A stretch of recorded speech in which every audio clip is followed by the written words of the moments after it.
संत जनाबाई. तिची वेणीफणी करायला विठ्ठल येई.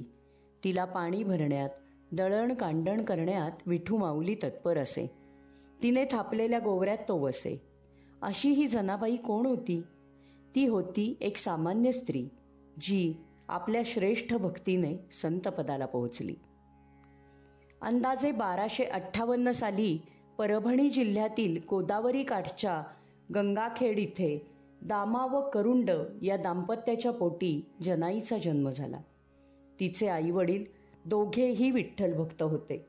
लहानपणीच तिला वडिलांनी पंढरपूरच्या नामदेवांच्या कुटुंबात नोकरीसाठी पाठवले. ती त्यांच्या कुटुंबातील एक घटक बनली. आई वडिलांपासून दूर राहून नामदेवांच्या घरी कष्ट करणाऱ्या जनाबाईंच्यात कवित्व गुण उपजत होते. श्रेष्ठ भक्तिभाव होता. स्वतःला नामयाची दासी म्हणवून घेऊ लागल्या. त्यांच्या मनातील श्रेष्ठ गुरुभाव ही त्यांची शक्ती होती. म्हणून नामदेवांच्या भक्तिमार्गांच्या पाऊलखुणांवरून त्यांनी प्रवास केला, तो अखेरच्या क्षणांपर्यंत. जनाबाईंच्या काळात ज्ञानेश्वर माऊली, निवृत्तीनाथ, सोपानदेव, मुक्ताई, नामदेव, गोरा कुंभार, चोखामेळा, सेना महाराज अशी संतांची मांदियाळीच होती. म्हणूनच जनाबाईंनी विठ्ठलाला विठू माझा लेकुरवाळा असे म्हणत लेकुरवाळे बनवले. त्या सर्व संतांच्या जीवनाचा, सद्गुणांचा आढावा घेणारी पद्यरचना करून जनाबाईंनी महान कार्य केले आहे. त्यांच्या अभंगाची भाषा सर्वसामान्यांच्या हृदयाला भिडणारी आहे.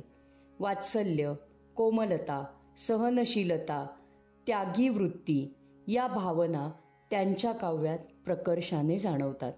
त्यांच्या मनात विठ्ठलाविषयी श्रेष्ठ भक्तिभाव तर आहेच, पण वेळप्रसंगी त्या विठ्ठलाशी भांडायलाही कमी करत नाहीत. धरीला पंढरीचा चोर, गळा बांधुनी या दोर असे म्हणत त्या त्याला चोरही बनवतात. जनाबाईची माहिती ऐकून एकदा संत कबीर तिला भेटायला पंढरपुरास आले. त्यावेळी ती गोपाळपुरास गोवऱ्या थापायला गेली होती. कबीरदास तिथे गेले तर गोवऱ्यांचा ढीग मध्ये ठेवून 2 स्त्रिया भांडत होत्या.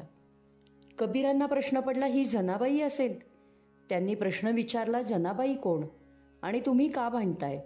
दुसऱ्या स्त्रीने जनीकडे बोट दाखवले व म्हणले, हीच जनी, गोवऱ्यांवरून भांडते. तिने कबीरांना सांगितले, तुम्हीच तिच्या आणि माझ्या गोवऱ्या निवडून द्या. कबीरांना प्रश्न पडला, एकसारख्या गोवऱ्यांमधून वेगळ्या कशा निवडायच्या?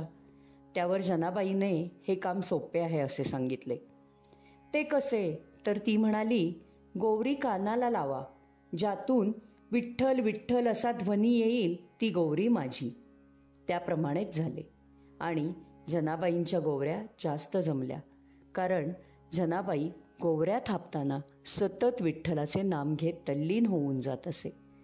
कबीरांना तिची महती पटली. जनाबाई एक सामान्य स्त्री, नामदेवांची दासी ते विठ्ठल भक्त असा प्रवास करत अलौकिक अभंग रचना करून अमर झाली. आजही खेडोपाडी तिचे अभंग गायले जातात. जनाबाईंची भक्ती ही प्रत्येक कसोटीवर खरी उतरणारी होती. सकल संत गाथेमध्ये जनाबाईंचे 350 अभंग आहेत.